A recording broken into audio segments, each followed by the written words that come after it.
الشيطان الرجيم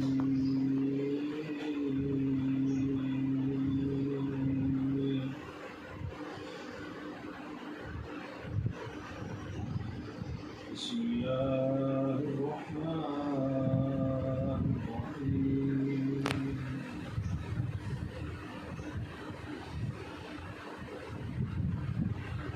الله الذي جعل لكم الأرض قرارا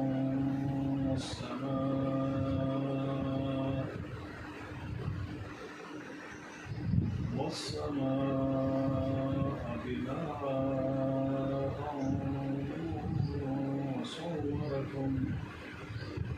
وصوركم فأحسن صوركم ورزقكم من الطيبات ذلكم الله ربكم فتبارك الله رب العالمين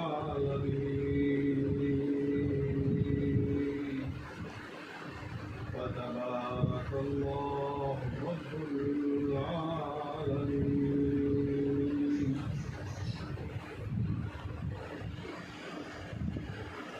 هو الذي خلق لكم من تراب ثم من نطفة ثم من علقة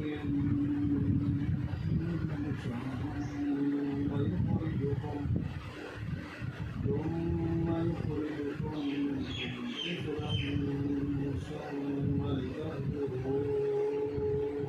طفلا ثم لتبلغوا أشدكم ثم لتكونوا شيوخا ومنكم من يتوفى من قبل ولتبلغوا أجلا مسمى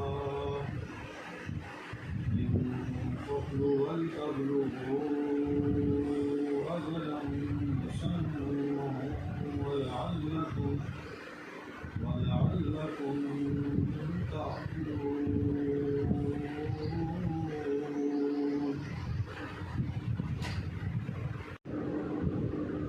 اپنا تعارف کرا رہے ہیں اور انسان کو بڑی باریک بینی سے سمجھا رہے ہیں، کسی طریقے سے اس کو سمجھ آ رہا ہے اور یہ راہ راست کرا رہے ہیں۔ اللہ ہی ہے جس نے تمہارے لیے زمین کو ٹھہرنے کی جگہ اور آسمان کو چھت بنایا اور تمہاری صورتیں بنائیں اور بہت اچھی بنائیں اور تمہیں عمدہ چیزیں کھانے کو عطا فرمائیں۔ یہی اللہ تمہارا پروردگار ہے، بس تم بہت ہی برکتوں والا اللہ ہے، سارے جہان کا پرورش کرنے والا۔ جگہ بنائی سے مطلب 70% جو ہے وہ پانی ہے۔ اگر ہمیں پانی پہ رکھ دیتا اور یہ 30% بھی پانی ہوتا تو ہمارے ساتھ کیا ہوتا؟ اس کا مطلب یہ ہے کہ جگہ بنائی۔ اب یہ جو آیت ہے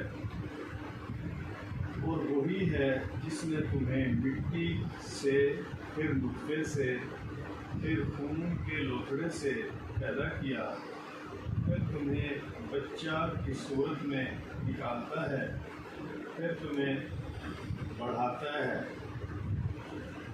کہ تم اپنی پوری قوت کو پہنچ جاؤ، پھر پورے ہو جاؤ۔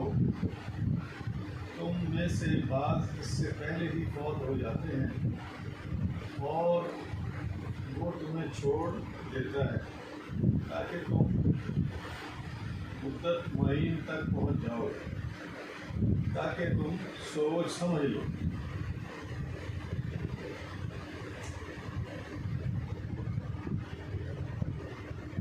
میں رہتے چلتے پھرتے کاروبار کرتے اور زندگی گزارتے ہو، بالآخر موت سے ہمکنار ہو کر قیامت تک کے لیے اسی میں آسودہ فاق رہتے ہو، یعنی قائم اور ثابت رہنے والی چھت۔ اگر اس کے گرنے کا اندیشہ رہتا تو کوئی شخص آرام کی نیند سو سکتا تھا، نہ کسی کے لیے کاروبار حیات کرنا ممکن ہوتا۔ جتنے بھی روئے زمین پر حیوانات ہیں، ان سب میں تم انسانوں کو سب سے زیادہ خوش شکل اور متناسب العذاب بنایا ہے، یعنی اقسام اور انواع کے کھانے اور تمہارے لیے مہیا کیے جو لذیذ بھی ہیں اور قوت بخش بھی ہیں۔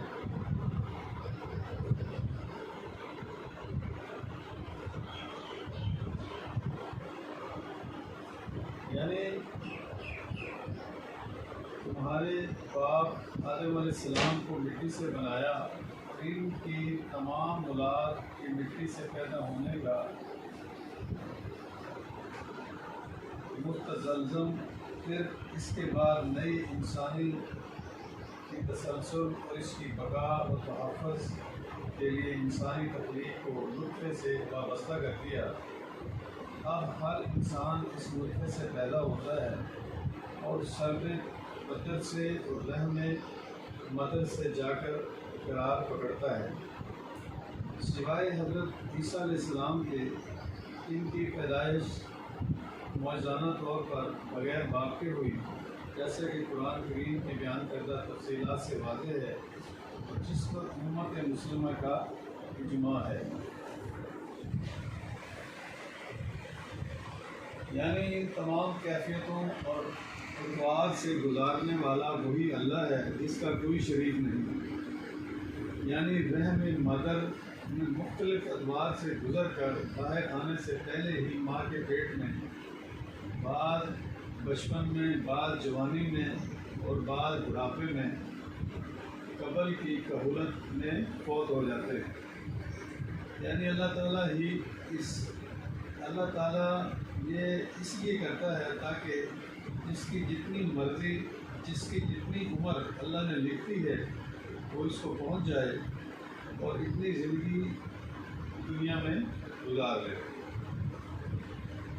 یعنی جب تم ان خطوات اور مراحل پر غور کرو گے تو نطفے سے التقا اور پھر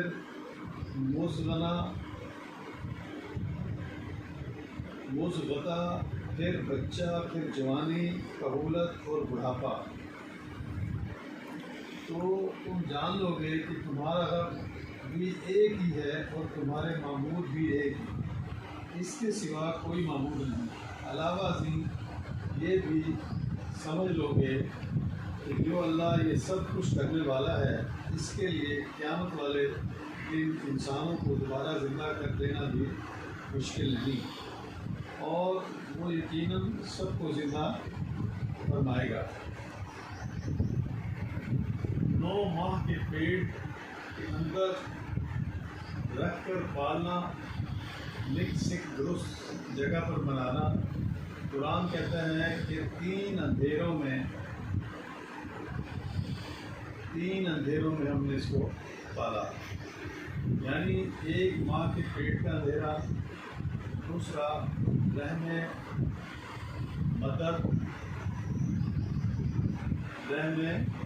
مادر کا اندھیرا، تیسرا مشمیمہ کا اندھیرا، اس میں لکھا ہوا ہوتا ہے۔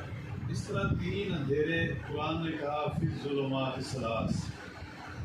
پہلے بچہ پیدا کیا، پھر جوانی کو پہنچا، پھر بوڑھا کیا، اس نے سارے وقت میں اس کو آزمایا، اس نے کیا کیا، اپنے رب کو پہچانا کہ نہیں۔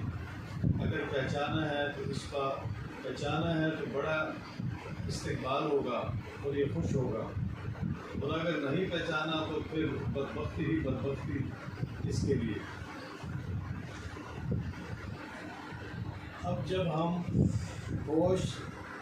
ہمیں ہوش نہیں تھا ماں کے پیٹ میں، تب تو ہم خاموش تھے، کہاں سے کھانا ہے، کہاں سے پینا ہے، کہاں سونا ہے، کہاں واش روم جانا ہے، تب ہمیں کچھ معلوم نہیں کیا کرنا ہے۔ آج جوانی ملی تو ہم اپنے رب کو کہتے ہیں کہ ضروری کام ہے، نماز پھر دیکھیں گے۔ ساری عمر پڑی ہے اور اپنا مستقبل بنانے کے لیے بھاگ نکلے، آخرت خراب کرتے رہے، صبح سے شام تک کام اور نافرمانی کرتے رہے، 60 سال پورے ہوئے۔ اب کہتا ہے کہ میں نے حج کرنا ہے، داڑھی رکھنی ہے، نماز پڑھنی ہے۔ نہ نماز آتی ہے، نہ داڑھی کا پتہ کتنی رکھنی ہے، اچانک بیمار ہو گیا، نماز کے لیے دل کرتا ہے لیکن جھک نہیں سکتا۔ ساری عمر